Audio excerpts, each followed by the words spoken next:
de las chicas que ya habían empezado a corregir el taller,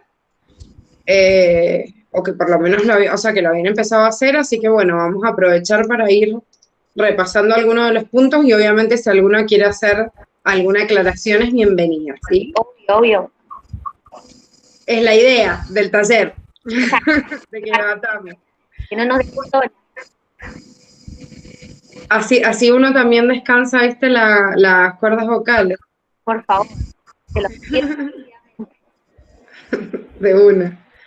Bueno, la primera pregunta me decía, María consume, a ver, espera, voy a agarrar el puntero.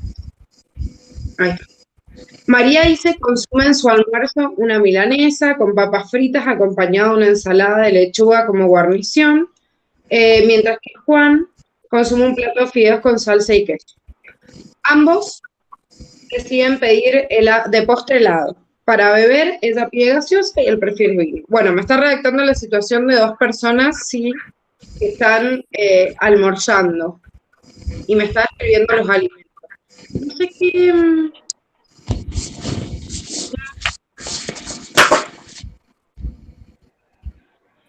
A ver, espera. ¿Qué pasó? No, que hay un micrófono que está como sonando en paralelo, pero no sé de quién es. Y un micrófono abierto.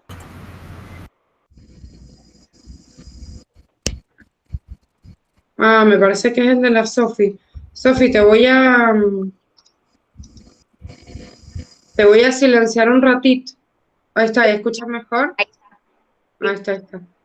Pobre, la callé, sí. La obligué a callarse. Primero le pedí que prendiera el micrófono, ahora se lo apagué. Me va a decir, esta está más loca. Bueno, la A dice, describa el proceso de digestión químico y mecánico en ambos. ¿Sí? ¿Qué diferencia había entre digestión química y mecánica? Que en la química intervenían enzimas y todo eso para degradar. Y en la mecánica era como más el movimiento y la mezcla. Perfecto. ¿Y en dónde es más intensa esa digestión mecánica? En la boca. La ¿Solo en la masticación y eso, prof. La defecación también puede ir. En el estómago. Ah, bien. En el estómago también. Sí, en la defecación es la liberación, ya es lo que no me sirve. Bien, en el estómago también hay un movimiento. ¿Cómo se llama el movimiento mecánico de todo el tubo digestivo? Movimientos peristálticos. Bien. Peristáltico.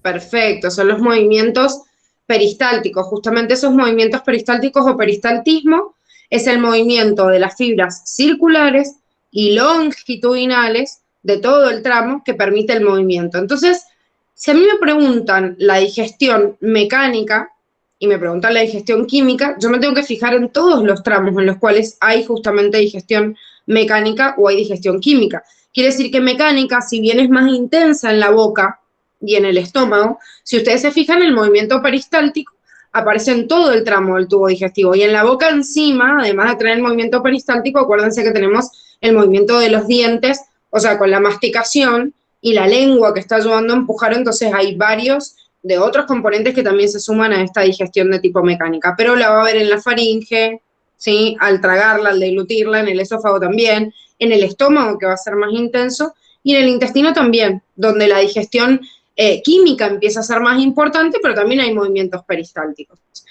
En cambio, ¿en dónde tengo digestión química? ¿En dónde se liberan estas enzimas o sustancias químicas que estaba nombrando recién?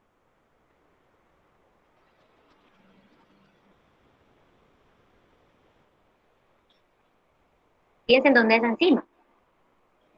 Estamos diciendo que es químico.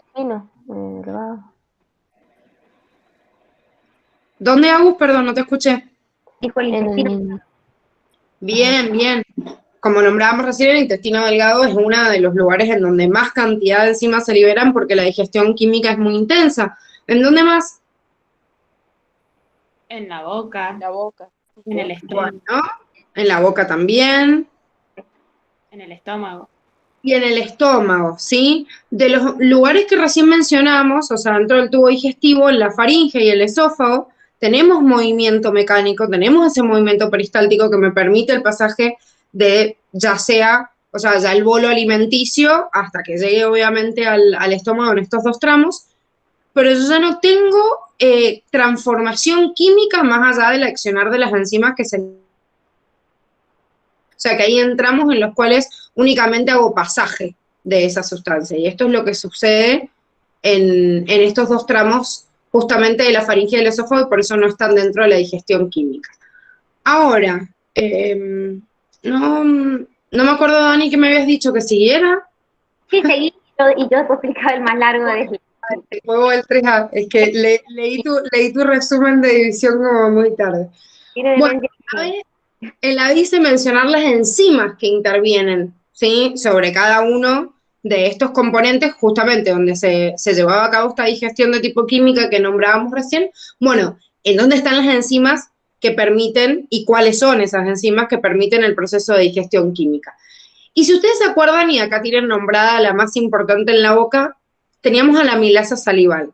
La amilasa salival, como me dice justamente la palabra, el nombre de la enzima, sé que casi siempre me hace referencia justamente a la enzima, y acá la amilasa es la enzima que libera o que degrada los almidones. Salival porque está en la saliva, porque hay otras amilasas.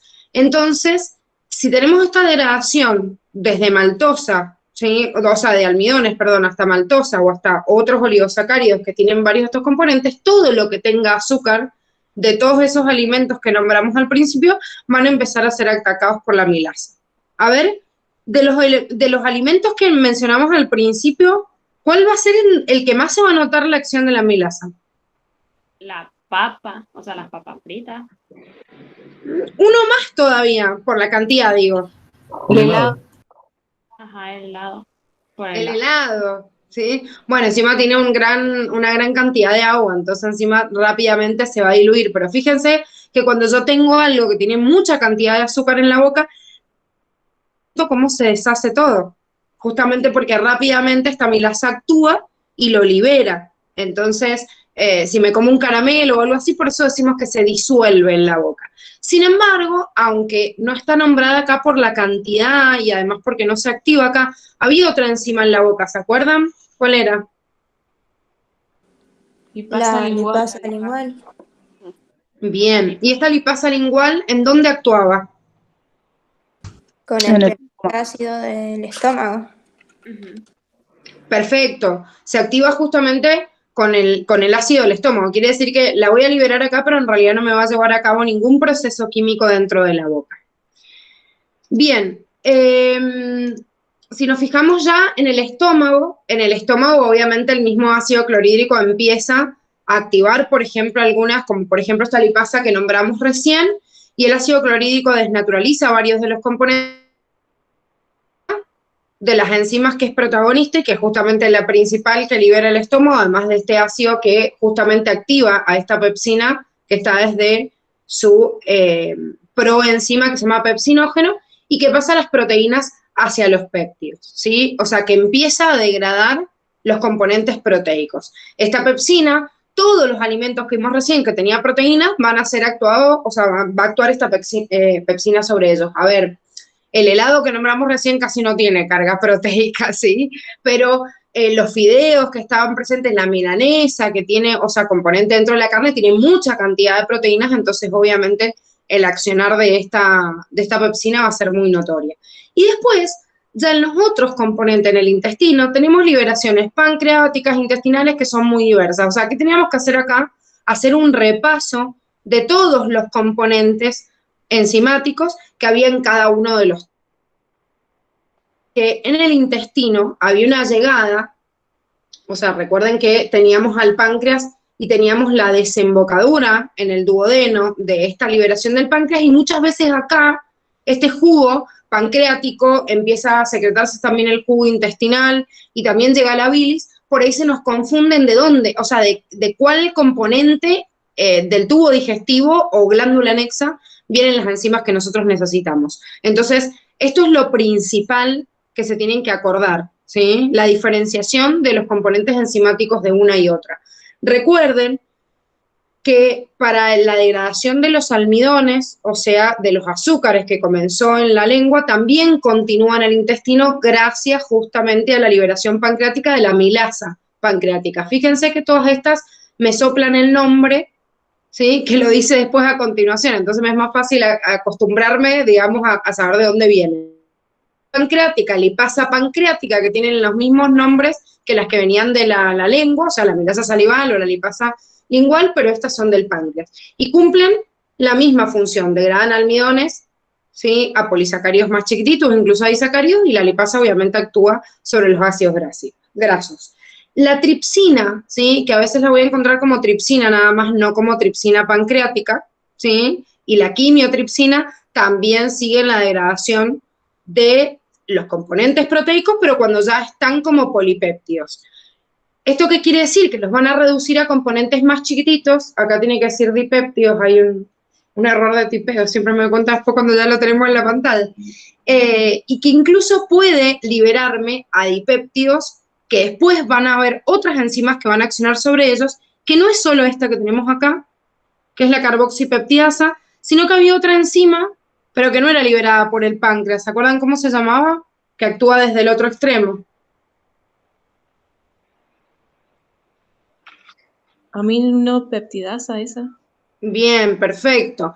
Porque justamente los aminoácidos, como me dice el nombre, tienen un extremo amino y un extremo carboxilo, que es el extremo ácido. Entonces, por eso hay una enzima que actúa desde el extremo carboxilo y otro que actúa desde el extremo amino. Entonces, en este caso en el páncreas aparece la carboxipeptidasa. Fíjense, todas las enzimas, ¿sí? Desde acá hasta acá, son todas de degradación de polipéptidos, o sea, de proteínas. Tenemos degradación de azúcares, de lípidos, todas estas de proteínas, y después tenemos algunas enzimas que degradan componentes de los ácidos nucleicos, como las desoxirribonucleasas, que obviamente van a actuar sobre los desoxirribonucleótidos, o sea, sobre las cadenas de ADN para darme nucleótidos, y las ribonucleasas, que de ARN van a obtener nucleótidos. Bien, ahora, complementamos con el intestino delgado. Esta enteroquinasa, que a veces la pueden tener como enterosinasa, o sea, escrita con C y no con Q, que es lo mismo, es una enzima muy importante en el intestino porque me activa un zimógeno, que es el tripsinógeno, a tripsina. ¿Y qué hacía después esta tripsina? ¿Se acuerdan? Que la nombramos recién, además de, obviamente, de empezar la degradación de los polipéptidos. Activa a todas las enzimas del páncreas. Perfecto. O sea que el páncreas en realidad, porque la liberación pancreática es anterior a la intestinal. En el intestino, la mayor cantidad de degradación de enzimas, ¿quién la hace? ¿Qué tramo del intestino? El duodeno. ¿Todo lo hace el duodeno?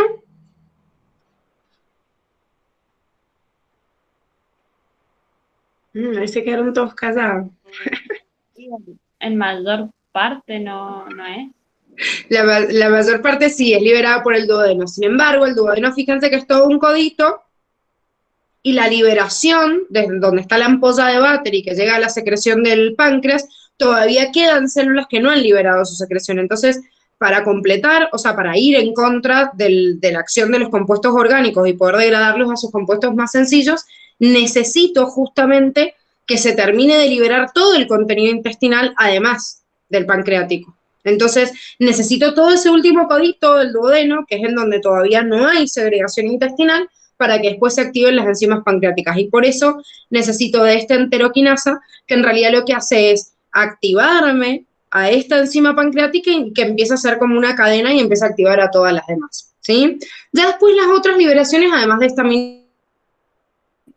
que es la que actúa sobre los polipéptidos y también me da aminoácidos, fíjense que todas las otras enzimas actúan sobre componentes más chiquititos. Fíjense que todas las enzimas que actúan sobre los componentes proteicos me daban dipéptidos y por eso tengo dipeptidasas, ¿sí? Fíjense que ya tengo la amilasa salival, la amilasa pancreática, que me dio un alto contenido de oligosacáridos y algunos disacáridos, que ahí van a actuar las disacaridasas, que son esas tres, maltasa, lactasa y sacarasa.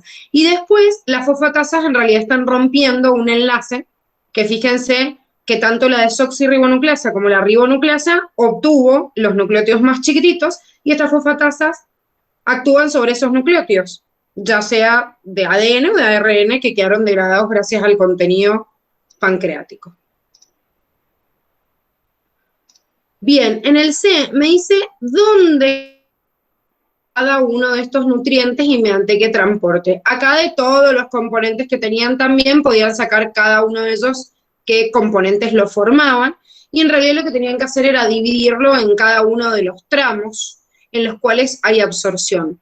Recuerden que hay una partecita, no les habla de tipos de transportadores, eso se los agregamos nosotras como para que lo tuvieran en cuenta, pero tienen una partecita en estómago donde les dice que el agua, algunos iones, algunos ácidos grasos y el alcohol se absorben en el estómago. ¿Por qué les puse el alcohol? ¿Qué nos decían que tomaban?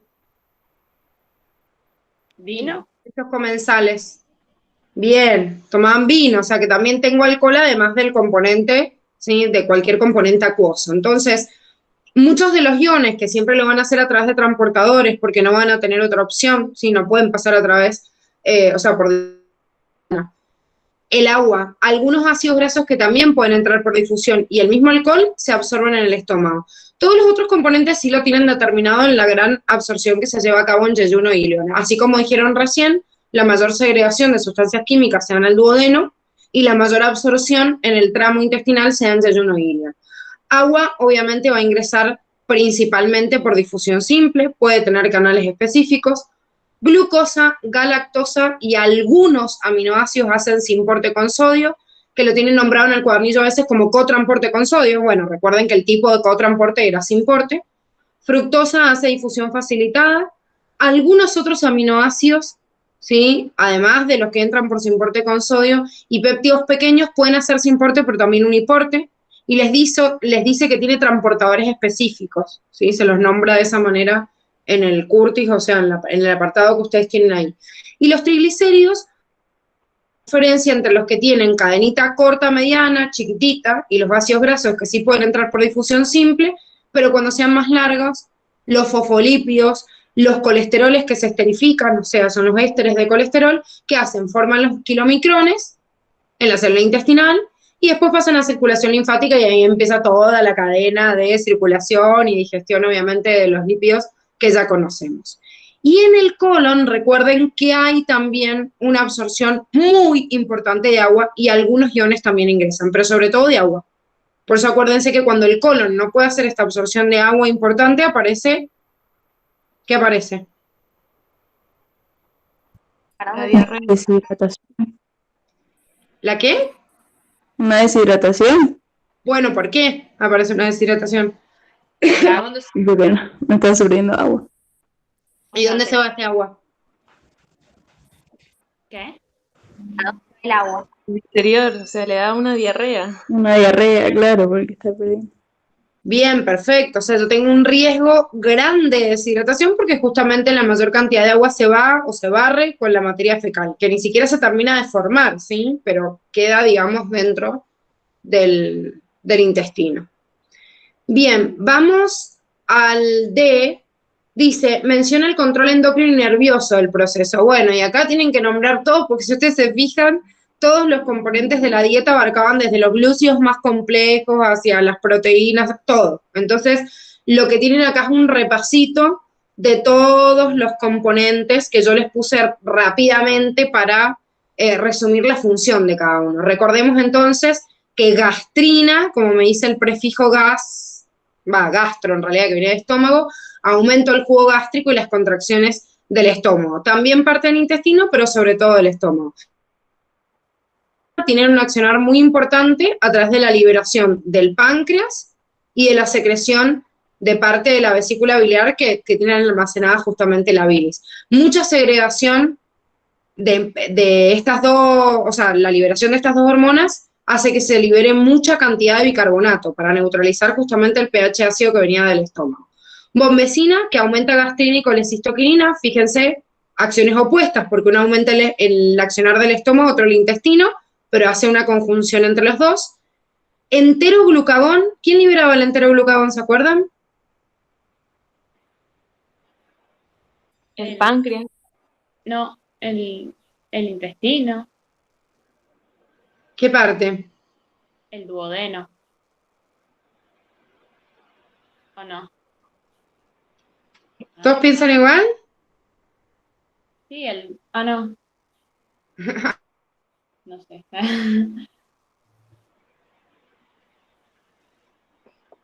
¿Alguno se acuerda?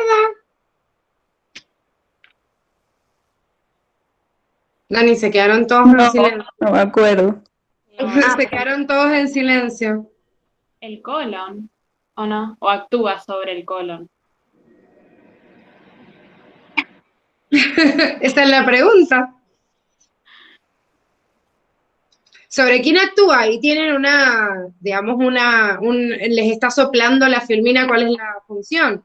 O sea, que de ahí sobre quién actúa. Ujú. ¿Quién lo liberaba entonces?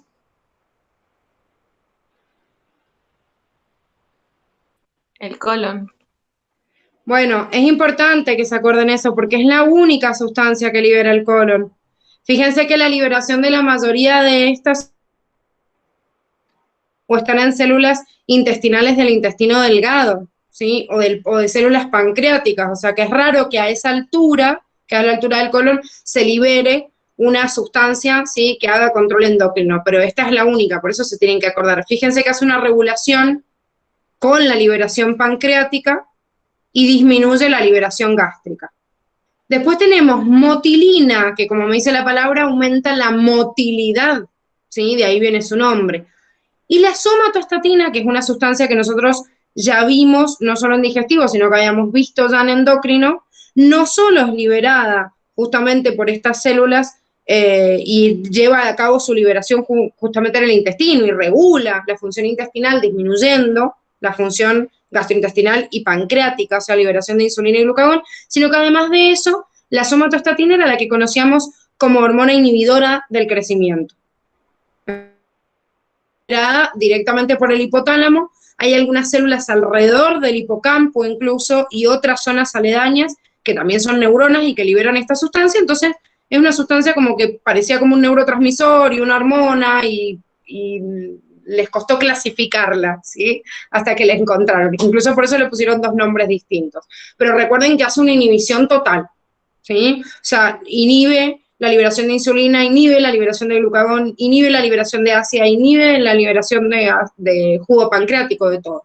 Y después el PIG, ¿sí? Que es el péptido inhibidor gástrico, como me dice la palabra, inhibidor gástrico es porque disminuye la motilidad del estómago y el vaciamiento gástrico. Y después el control nervioso, acuérdense, acá podríamos detallar en cada uno de esos, pero acuérdense que el sistema nervioso tiene sus dos acciones, simpática y parasimpática, sobre el sistema digestivo, que era como bastante controversial como sistema nervioso autónomo, nos hablaban de una división entérica. La división entérica en realidad era para, digamos, resaltar las funciones de estas dos ramas, que generalmente el simpático, como prepara el cuerpo para la acción, activa todas las cosas, y uno dice, pero en el sistema digestivo hace todo lo contrario, inhibe las segregaciones, inhibe el peristaltismo, entonces justamente por eso la división entérica la clasificábamos aparte. Eso con respecto al simpático, el parasimpático todo lo contrario, aumenta las liberaciones, las segregaciones y el peristaltismo. Recuerden que por eso en el parasimpático, y esto sí lo estudiaron en digestivo, tenían dos plexos, que es el plexo parasimpático de Auerbach y de Meissner, ¿sí? ¿Se acuerdan dónde estaban? El de Meissner estaba en la submucosa. Bien, como está en la submucosa, lo que hace es apretar lo que hay en esa submucosa, apretan las glándulas y aumentan la segregación de las glándulas. Entonces, el plexo parasimpático que está en la submucosa, ¿qué hace ahí? Que se liberen o que se aumente la segregación. En cambio, el de Auerbach, ¿en dónde estaba? En las capas musculares. Bien, en las capas musculares. Entonces, lo que hace es aumentar el peristaltismo. ¿Sí? Y una aclaración, acordarte de que no solamente se va a producir la activación cuando yo, por ejemplo, tenga el alimento en la boca. Que también se puede producir cuando yo huelo algo, cuando yo me acuerdo de algo, es decir, no necesariamente necesito que ese alimento esté en la boca, por ejemplo, para que se produzca la salivación. Total. Total, sí, los estimulantes que vienen externos me pueden justamente empezar, o empezar los movimientos también peristálticos, no solo las acciones como la salivación. Por eso nos empieza a hacer ruido la panza si sentimos olor a comida, y obviamente tenemos hambre, se hace una conjunción de todo. O se nos hace agua en la boca por algo. De una. Dani, no sé qué división hiciste, pero estoy hablando hace media hora, esto no ayuda, mis cuerdas vocales, ahora arranca vos. No, claro, porque en el 3 ya es igual de largo, pues, ay, no me entiendo. Sí, Soy un me estoy incomprendido. jodiendo.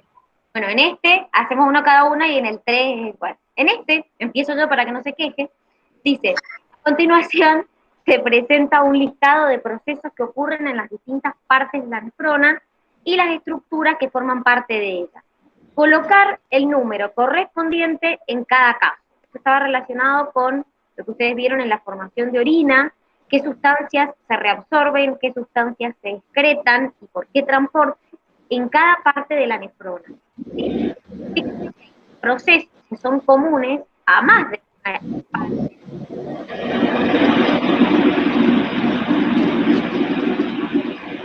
Por ejemplo, en el A, o en el 1, nos hablaban de la rama descendente de asa. En la rama descendente, ¿qué particularidad tenía la rama descendente? ¿Era permeable? ¿Era impermeable a qué? ¿Qué características tenía? Era permeable al agua, pero impermeable a iones. Era relativamente impermeable a iones, perfecto, era permeable al agua. Entonces, si es permeable al agua, ¿qué va a pasar con el agua? ¿Se va a reabsorber o no? Y pasamos los capilares peritubulares. Hay una reabsorción de agua, perfecto. ¿Qué proceso se absorberá?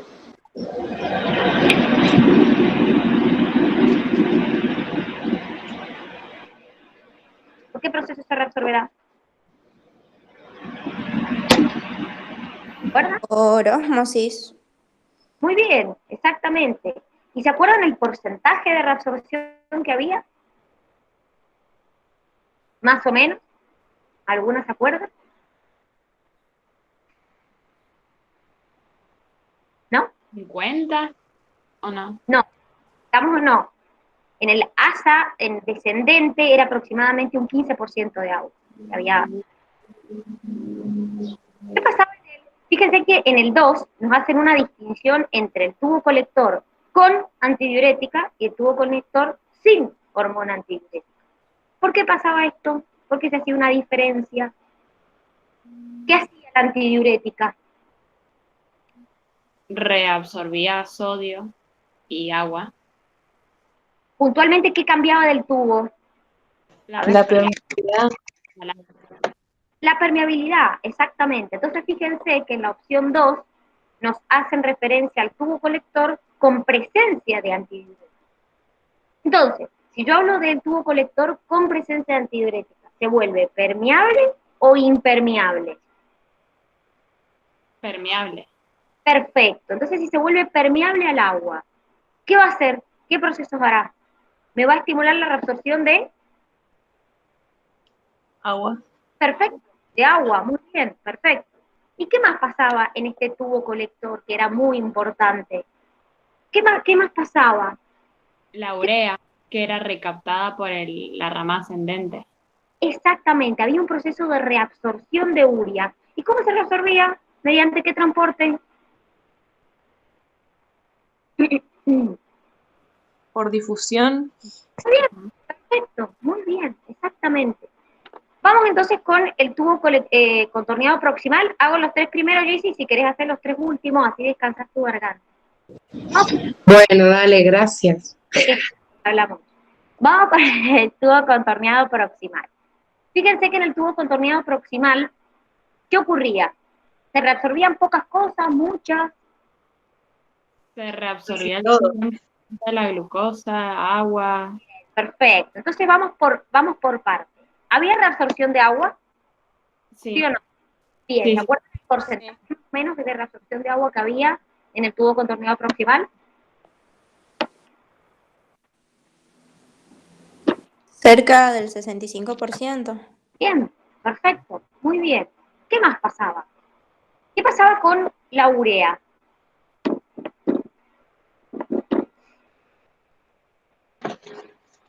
Se reabsorbía por difusión.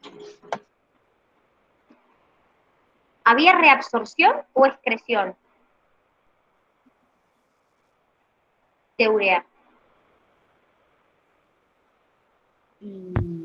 Excreción de urea aproximadamente un 50%. ¿Sí? Recién me mencionaron algo también, que era la glucosa. ¿Qué pasaba con la glucosa?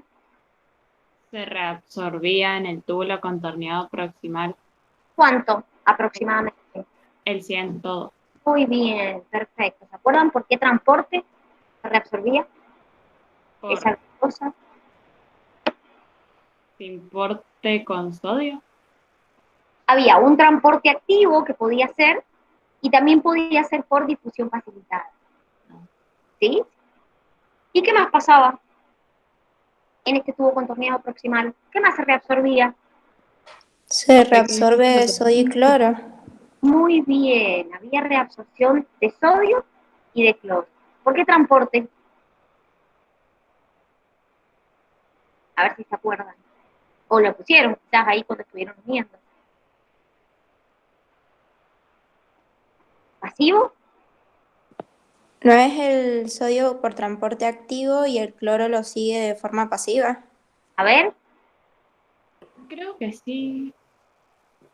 ¿O no? ¿qué más? Y lo seguía el agua también a eso. Ajá. Bueno, recuerden que en este caso, en el caso del sodio y del cloro, recuerden que no es lo mismo, que por eso, bueno, ahora la Gise les va a explicar, porque son las últimas tres que les toca a ella, que no es lo mismo la reabsorción de sodio y cloro que de cloruro de sodio.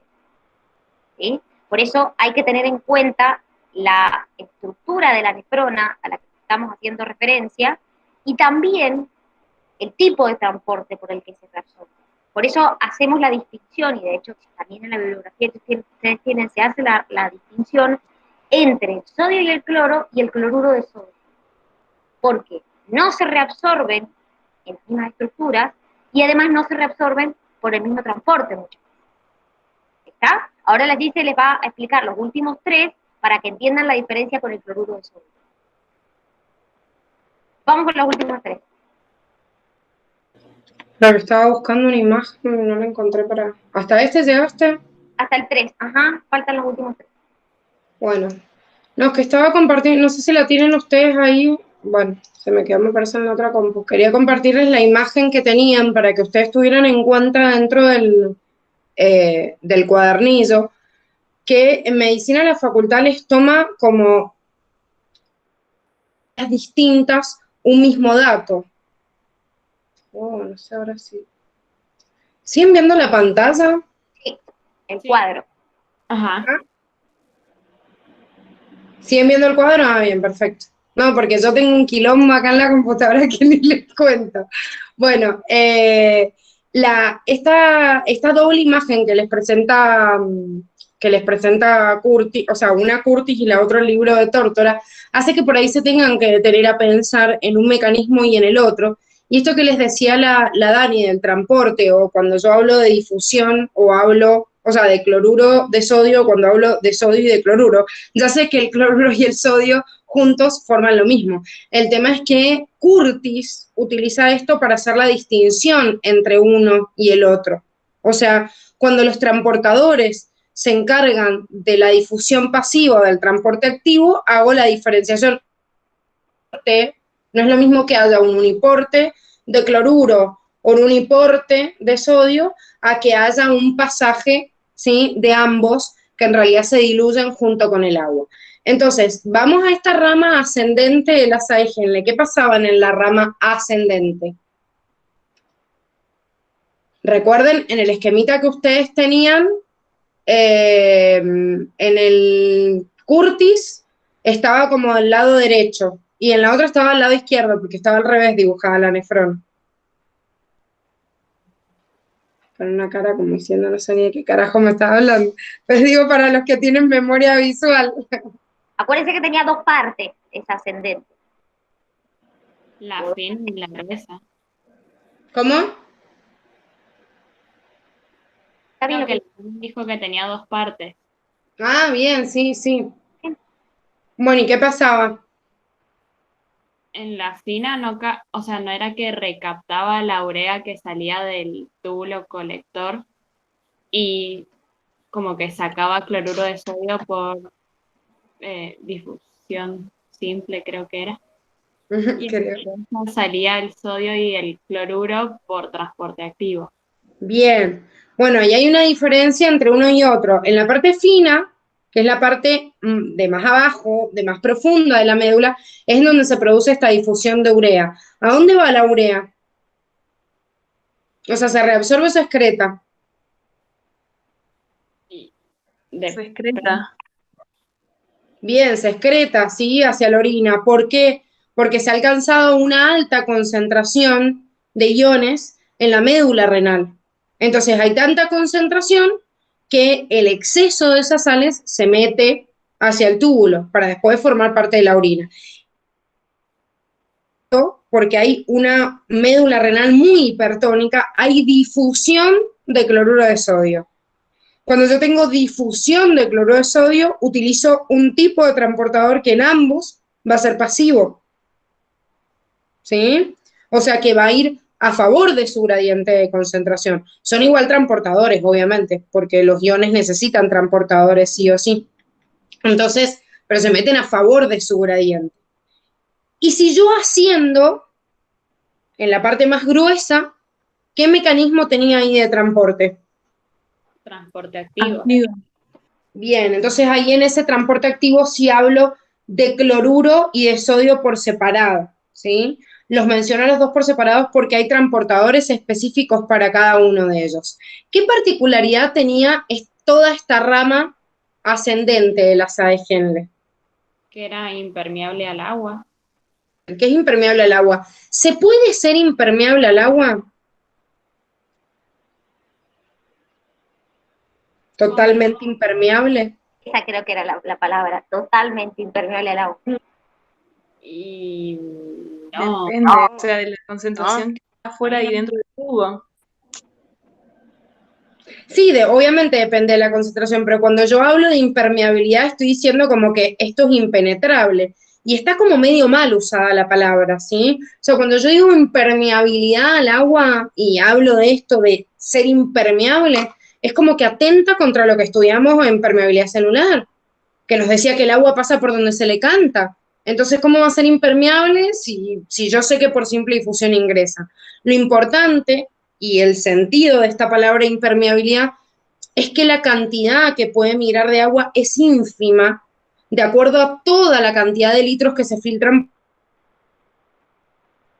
hablando de acuaporinas que me están abriendo como un tubo para que se reabsorba gran cantidad de agua. Entonces, no se puede ser impermeable al agua, pero esta impermeabilidad se refiere a que solo hay un transporte por difusión simple y puede ser despreciable con la cantidad que se reabsorbe en todo el otro tramo. Justamente que no haya acuaporinas en este tramo es lo que justifica, además obviamente de la conjugación de hormonas en la última partecita de la nefrona, que acá existe una alta concentración de solutos y que la médula permita justamente este gradiente. ¿Qué pasaba después en el túbulo contorneado distal? se volvía a reabsorber agua. O sea, se volvía como permeable al agua. Bueno, bien, se vuelve permeable al agua nuevamente, entonces, ¿qué pasaba? No se Podía reabsorbía. reabsorber, pero había una hormona ahí. Ajá. ¿Qué hormona?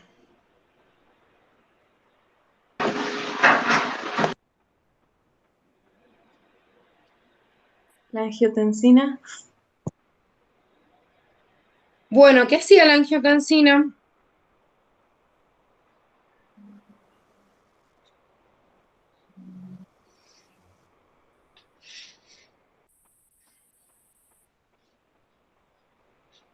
Acuérdense No me el ciclo. acuerdo, creo que era que absorbía sodio y excretaba potasio, ¿puede ser o no era eso? Mm, La aldosterona era esa, ¿o no? bueno, bien, por eso yo les decía que hacía la angiotensina. La angiotensina es la que lleva a que después se secrete a nivel de la corteza suprarrenal la aldosterona. Y la aldosterona hace esto, reabsorbe sodio y por ende al reabsorber absorbe agua y por eso fíjense que tengo este 5 en la reabsorción de agua, ¿sí? Y en la reabsorción también de cloro y sodio y además de ello excretaba potasio, ¿sí? Esa era la función de la aldosterona. ¿Y qué más? ¿Qué otra hormona actúa en el túbulo contorneado distal? O por lo menos en la última porción. La ADH, que abría las acuaparinas. Perfecto. La ADH actúa en el túbulo colector, pero además también actúa en el túbulo contorneado distal, o sea que también va a permitir la reabsorción de agua. Bueno, ¿y qué más pasaba en este túbulo contorneado distal?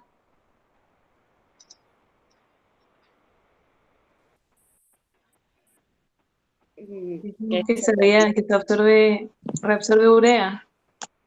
Bueno, también había reabsorción de urea, recuerden. ¿Cuánto se reabsorbía más o menos?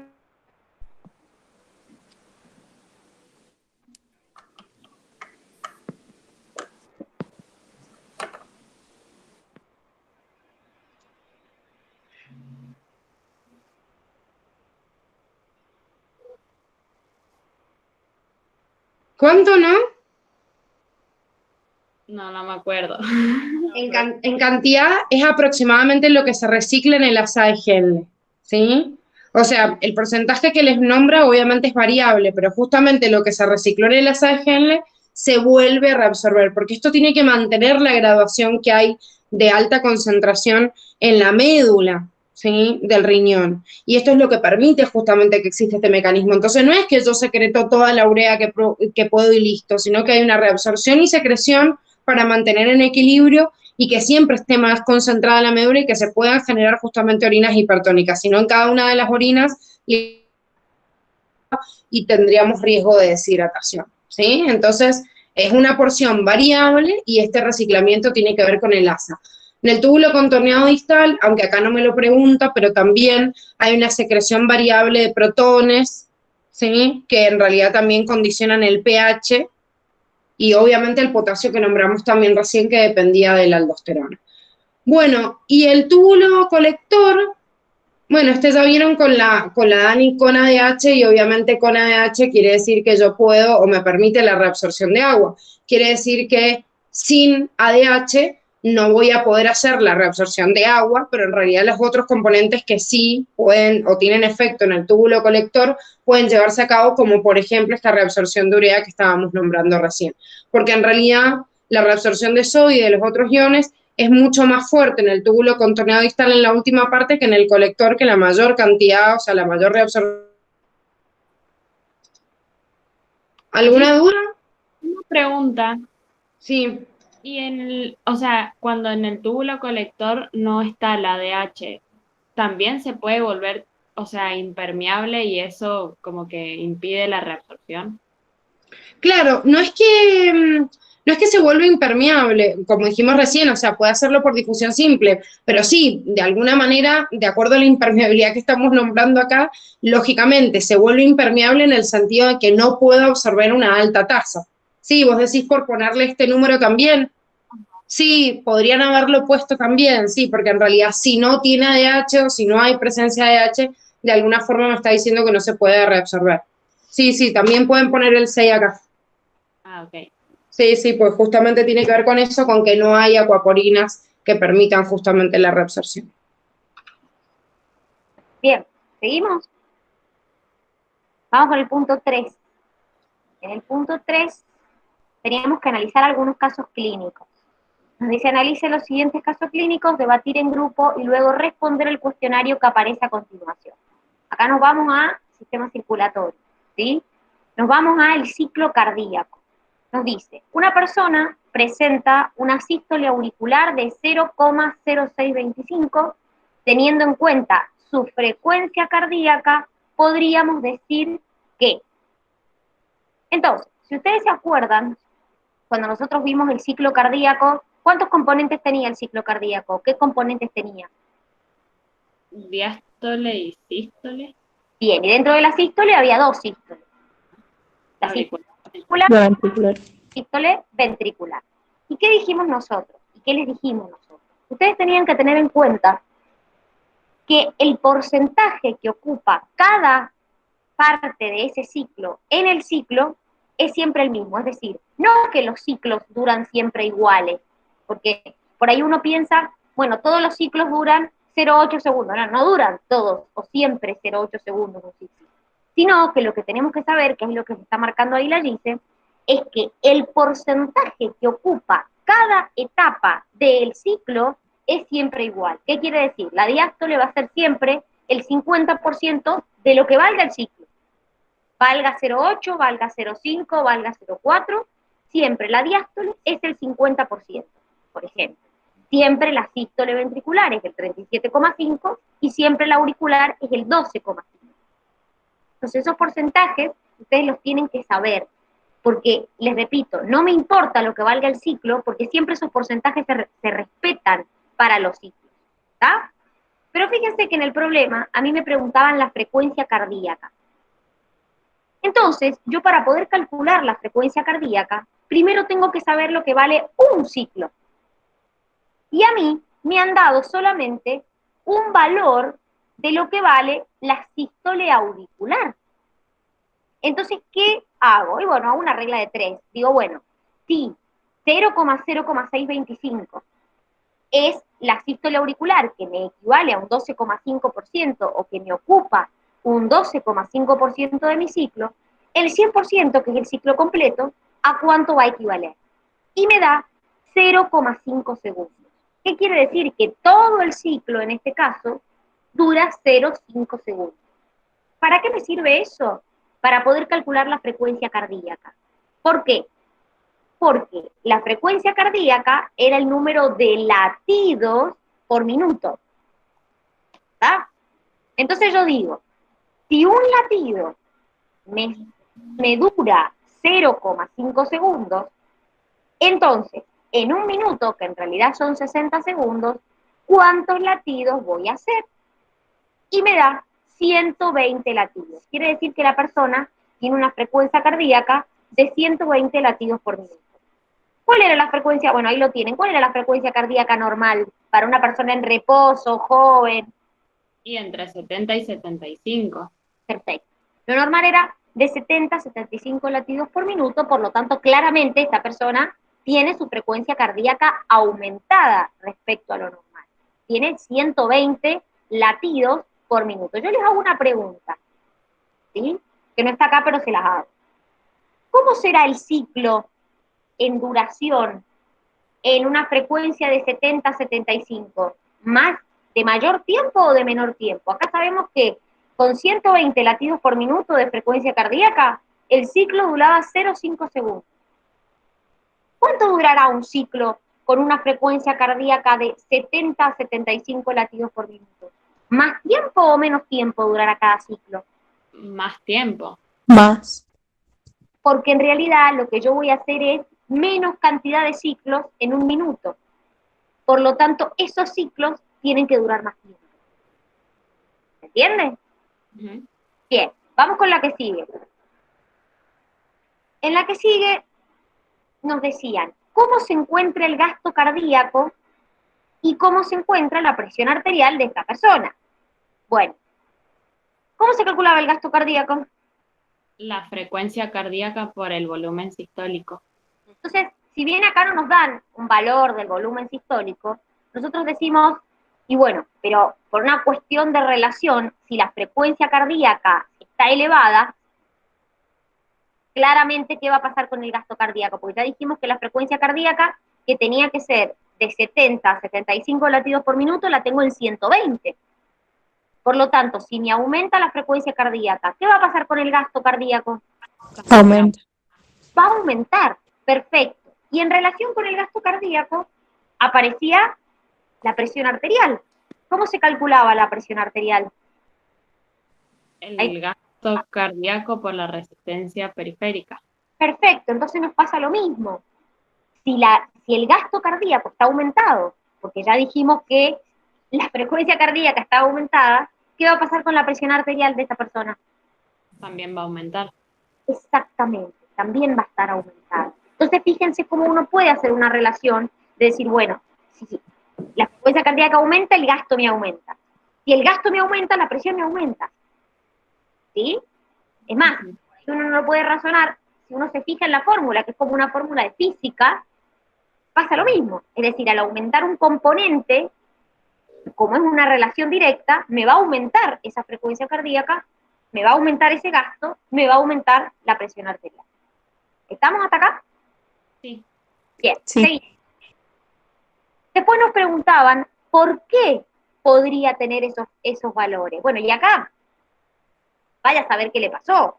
O sea, vamos a ver qué podría haber pasado. Nosotros cuando vimos la regulación, vimos factores endocrinos y vimos factores nerviosos. Empecemos por los más simples, que son los nerviosos. ¿Qué podría haber pasado? Que esté en una situación de En una Es simpático. Exacto. ejercicio, ¿no? que esté por rendir un examen, por ejemplo.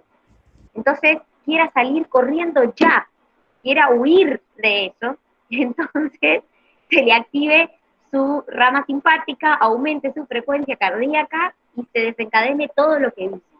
¿Sí? Eso puede ser uno. Y si nos vamos a los factores endocrinos, ¿qué puede haber pasado? A ver, ¿qué puede haber liberado que le ha generado este aumento de frecuencia cardíaca, de presión arterial, gasto cardíaco? Ahí La adrenalina también. adrenalina, muy bien, perfecto. Y de hecho está relacionado con lo que dijimos recién, ¿no? Con esto, ¿cuándo se liberaba adrenalina?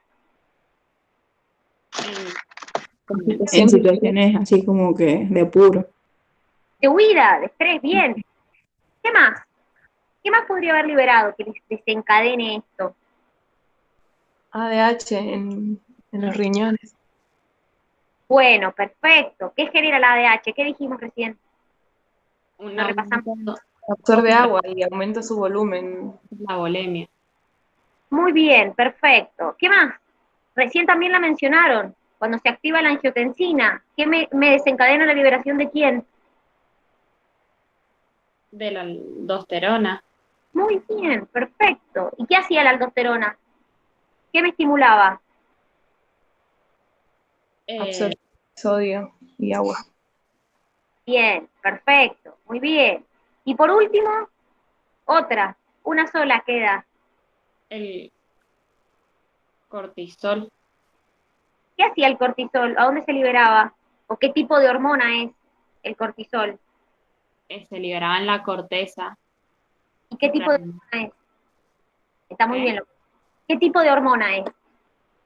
Porque en la corteza liberábamos distintas hormonas. Glucocorticoide Sí. ¿Qué hacía el cortisol? es una hormona hiperglucémica. Estimulaba la reabsorción de sodio y la excreción de potasio. Y como que se liberaba por la baja, o sea, por el estímulo de la baja presión. Perfecto. Entonces fíjense cómo en realidad pueden ser muchos los factores que le desencadenan a esta persona justamente este aumento de presión, este aumento de gasto cardíaco, ¿sí? Bien. ¿Sí se querés pasar? Yo quiero decirte una cosa, Dani, me parece que somos profesoras muy buenas porque le hacemos preguntas a los chicos, pero tienen todo el machete en la hoja. Entonces, Veo copiado. Jamás lo haría. como que están resolviendo de mentira, te aviso. Así que tenemos que buscarnos otras preguntas que excedan lo que está escrito, si no, como que... Bueno, fíjense, porque lo han hecho al taller y tienen la resolución. Ya está hecho todo, pues ya lo hicieron a ellos. Esto ya lo saben.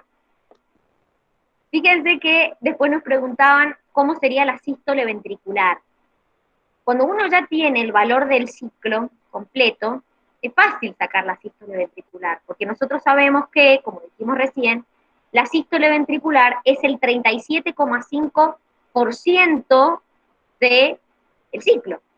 Entonces es muy fácil. Si yo ya calculé que el ciclo duraba 0,5 segundos, hago una regla. Digo, bueno, si 0,5 segundos es el 100%, 37,5, ¿cuánto va a ser?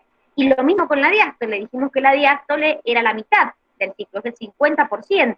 Entonces, si ya sé cuánto vale el ciclo completo, que es 0,5, y bueno, la mitad va a ser 0,25 segundos. ¿Sí? O sea, en realidad, una vez que uno tiene el valor del ciclo completo, o si me lo dan, sacar los valores de sístole ventricular, sístole auricular y diástole es más simple, porque yo me tengo que saber los porcentajes. ¿Sí? Seguimos.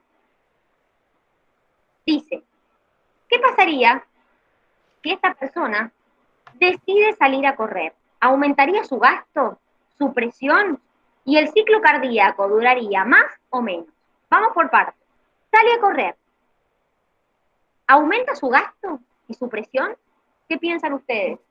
Y que sí. Sí. Principalmente, ¿qué le va a aumentar si sale a correr?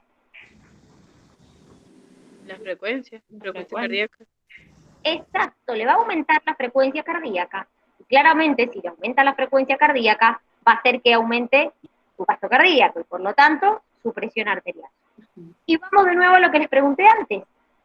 ¿Cómo va a ser si aumenta ese gasto cardíaco y aumenta esa presión? ¿Cuánto va a durar el ciclo? Menos. Porque voy a hacer más cantidad de ciclos en un minuto. Entonces los ciclos tienen que ser más chiquitos, tienen que ser más cortos de tiempo. ¿Está? Bien. Vamos con la que sigue. Creo que, no sé si era la última esa o no. Sí. ¿Era la última? Sí, sí. Bien. Entonces, le toca a la profe Gise, que ya recuperó su garganta. Bueno, yo pensé que seguías vos. Sí, dijimos que ese era largo y después era uno cada uno. Ay, no quiere trabajar la profe. Estamos muy en diciembre, Dani, hace mucho calor. Sí, ese es calor. Bueno, dice, una persona concurre a la guardia donde manifiesta haber estado un tiempo prolongado con vómitos y diarrea, producto de una intoxicación. Bien, ahora me dice, reconoce sentirse cansado, mareado y hay una diferencia entre los síntomas y los signos, ¿sí? Que esto creo que lo habíamos visto también en el otro taller, que siempre lo tienen que tener en cuenta, ¿sí? Una cosa es lo que el paciente refiere, otra cosa es lo que yo puedo manifestar. Salvo que vomite, ¿sí? O tenga diarrea en el consultorio, yo no lo puedo constatar, ¿sí? A la Dani le dio mucho asco. Me imagino, nunca te hubiese imaginado como médica, Dani. Más tocaría una persona, porque ya me dan asco.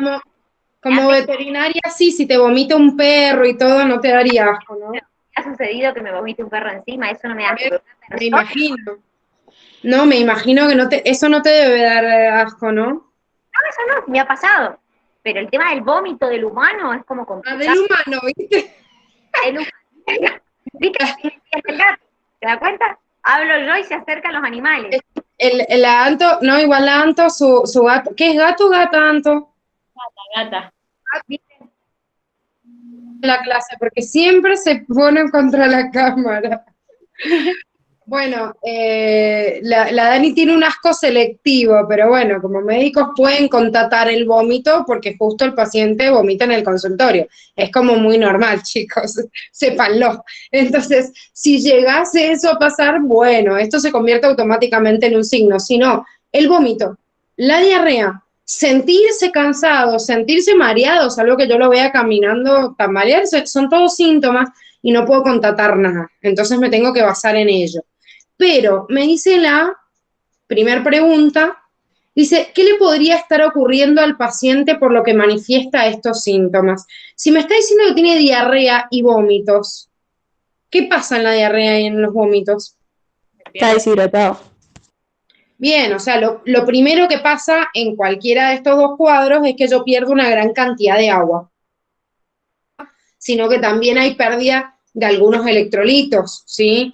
Y ojo, que dentro de esos electrolitos que pierdo puedo perder componentes que forman parte del equilibrio ácido-base. Entonces también puede haber una desregulación que tiene que ver justamente con el pH sanguíneo.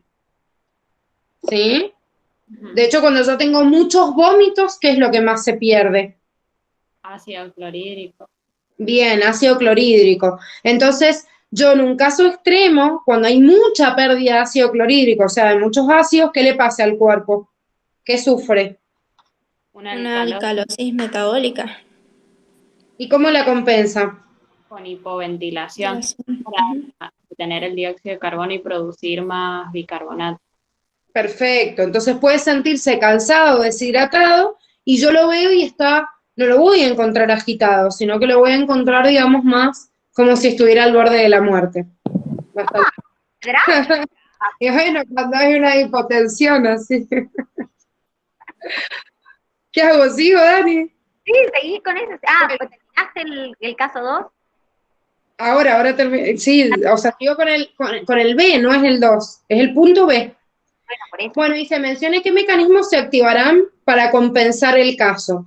Tenemos varios mecanismos que se pueden activar y de hecho les pregunté recién justamente si había una pérdida excesiva de protones que haríamos porque ahí tiene que ver con una regulación del equilibrio ácido-base. Pero con respecto a la pérdida de agua, que es lo más importante y que en realidad es lo primero que se sufre, o sea, este cuadro de deshidratación, yo voy a tratar de compensar la retención de agua.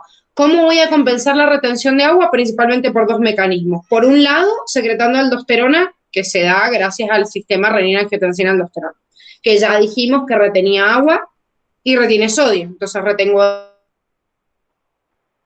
de esto el aumento de ADH, que ¿quién lo produce el aumento de ADH? La O sea, ¿quién angiotensina. la libera?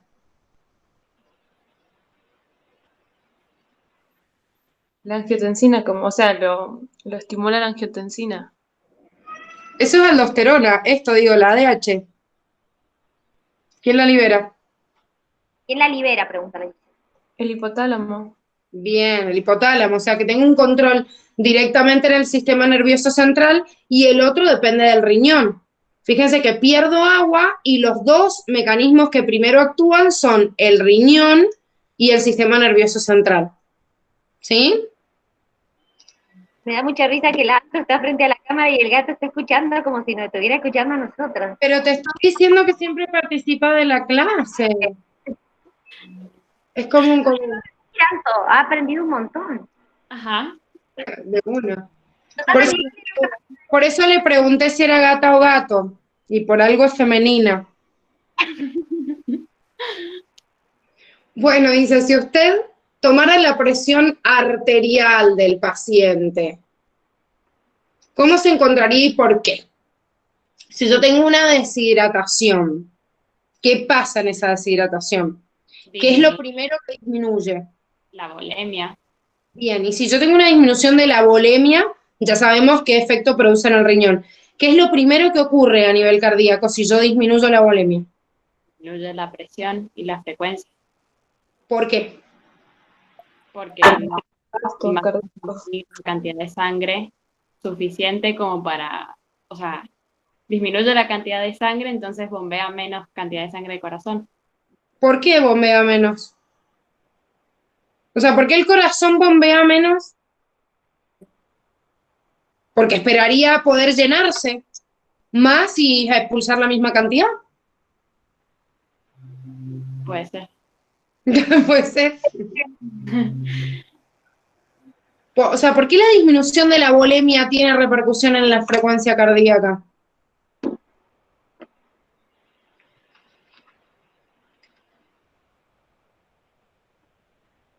¿Cómo se llama ese mecanismo?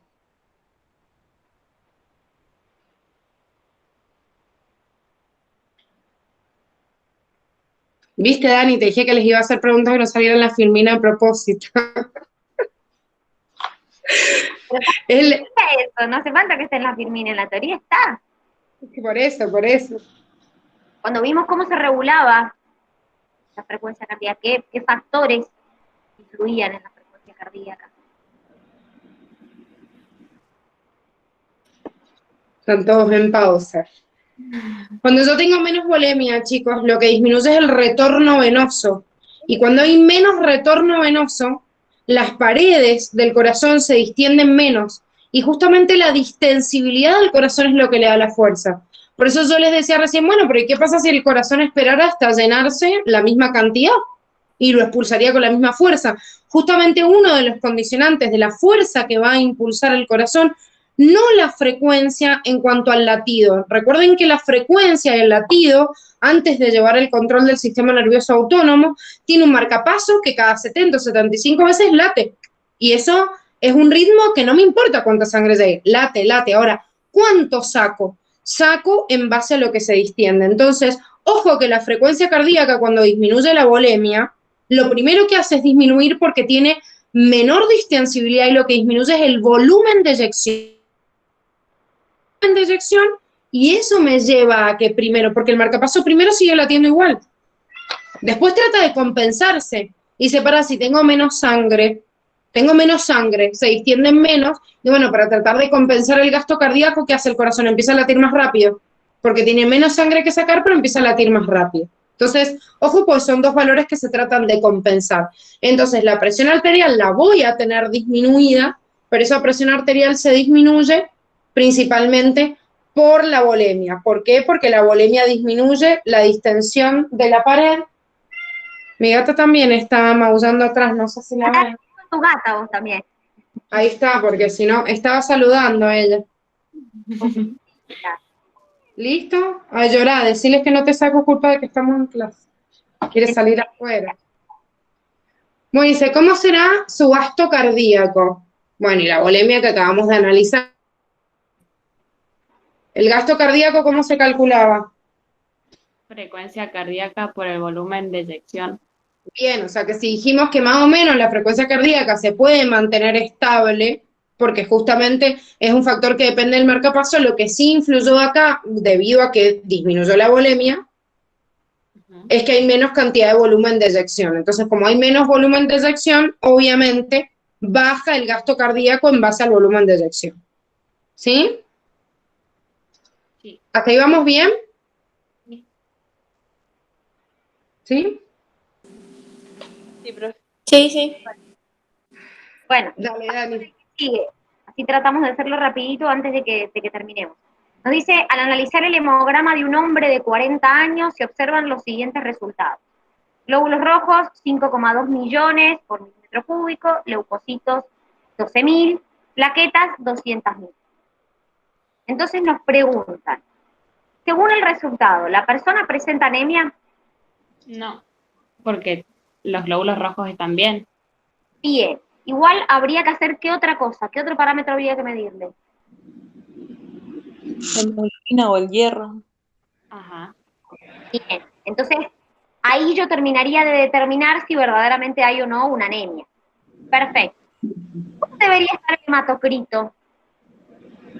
Normal, porque la mayor cantidad del hematocrito eran los glóbulos rojos y dentro de todo están normales.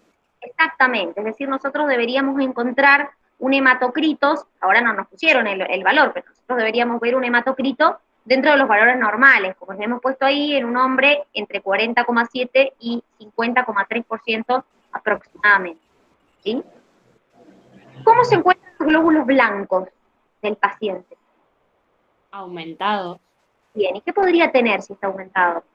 Y alguna infección viral, bacteriana.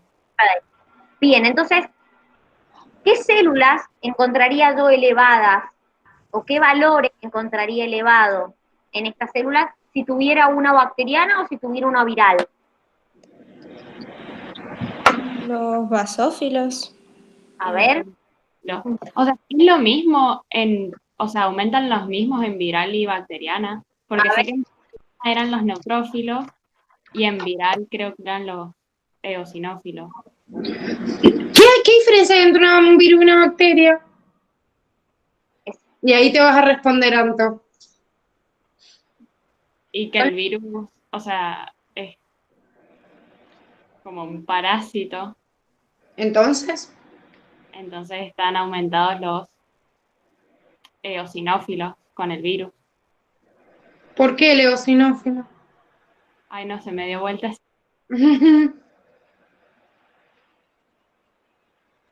Porque había si los virus andan por sangre, no pasa nada. En realidad, ¿quién ataca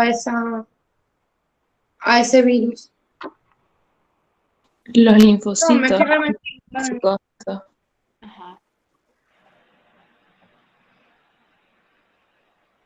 No escuché yo, perdón.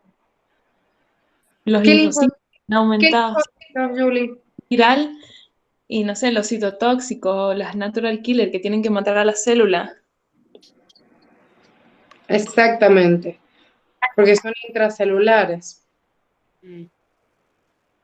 ¿Y en una bacteriana qué encontraríamos? En una infección bacteriana. Los neutrófilos, ahí sí.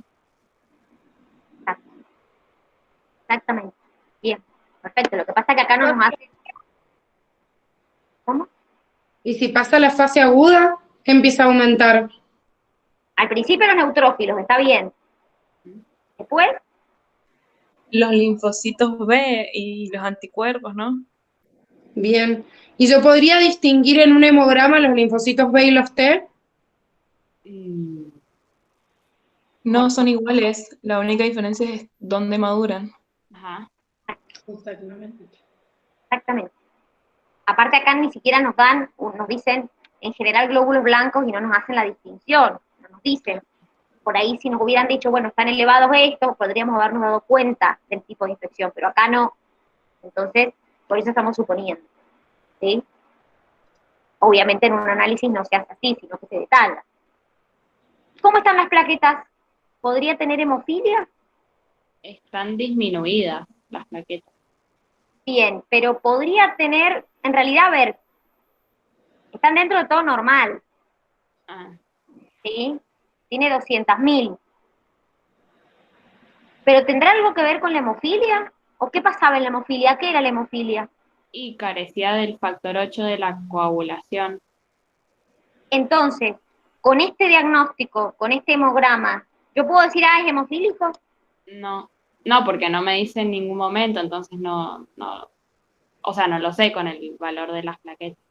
Exacto, tengo que analizar los factores de coagulación de esa persona. Porque como vos dijiste muy bien, falta el factor de coagulación 8.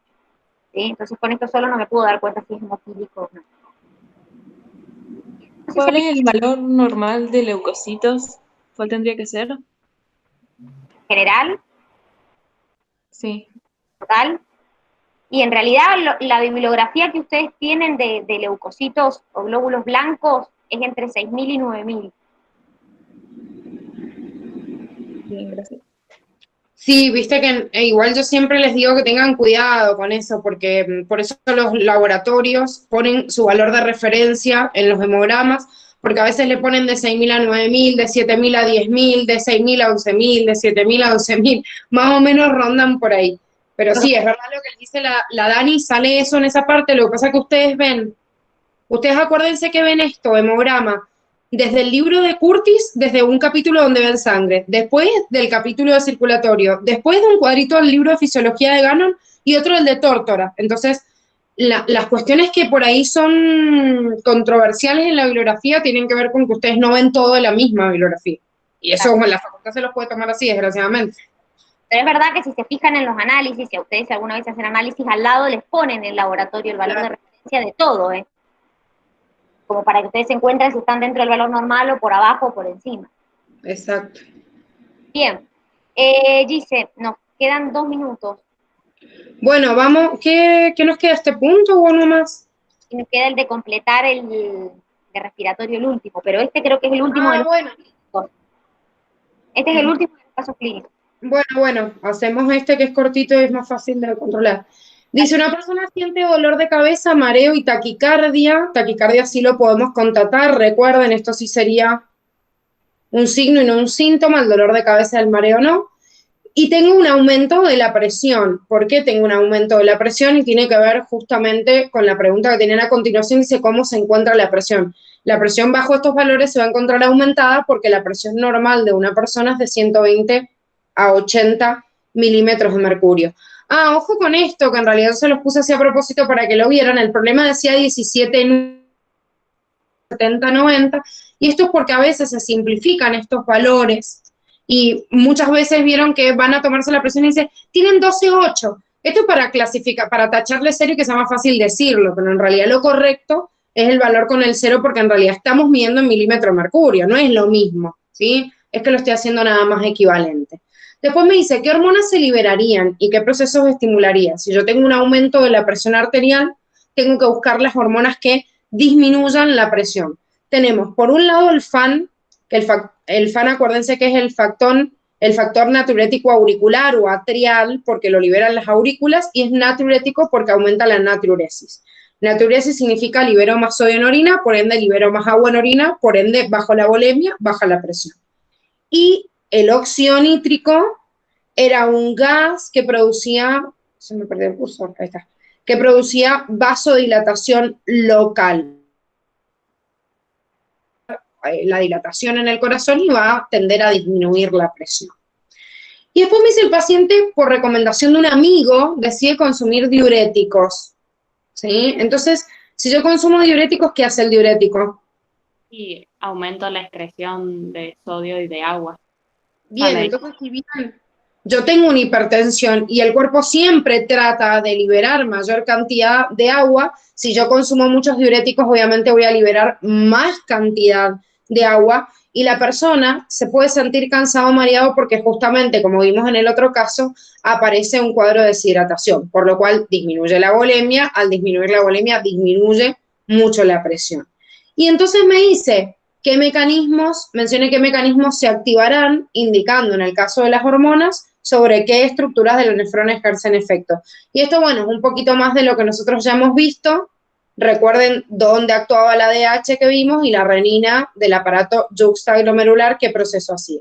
Estamos yendo medio rápido porque todo esto, si bien el caso tiene que ver con un caso distinto e independiente, todos estos procesos ya los vimos en los otros casos anteriores, ¿sí? ¿Querés hacerte ese rápido?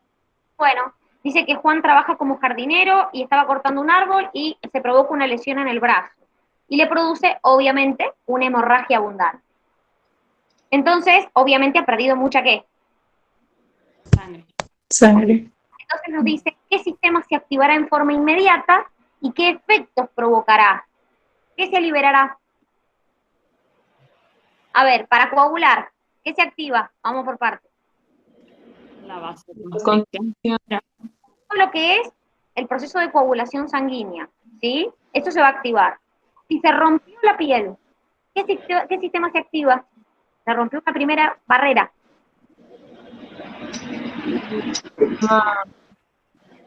Inmune. El sistema inmune, perfecto. Ahora, ¿qué más se va a activar?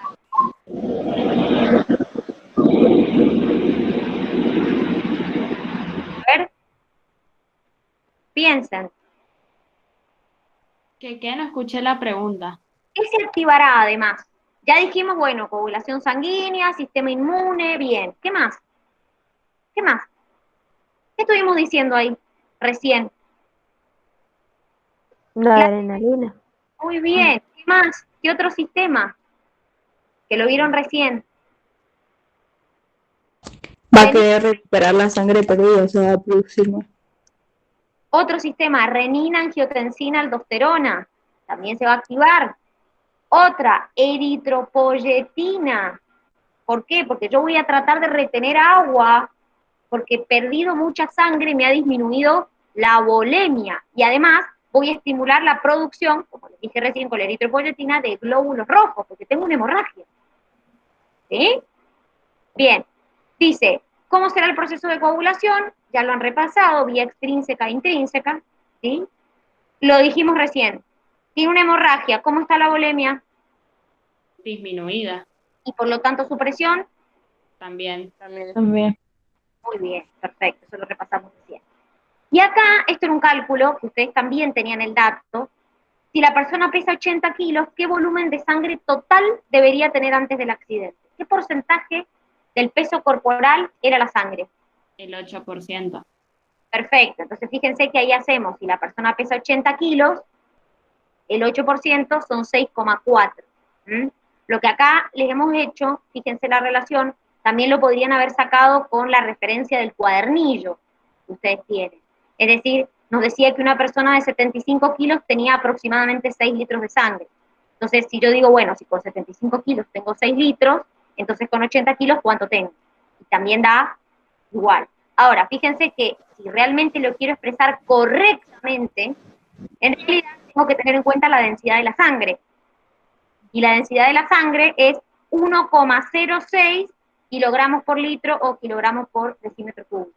Entonces, fíjense que ahí les hace la relación, es decir, 1 litro de sangre, 1,06 kilogramos de sangre. Entonces, en 6,4, ¿cuánto me da? Entonces, el valor correcto sería 6,03 litros de sangre.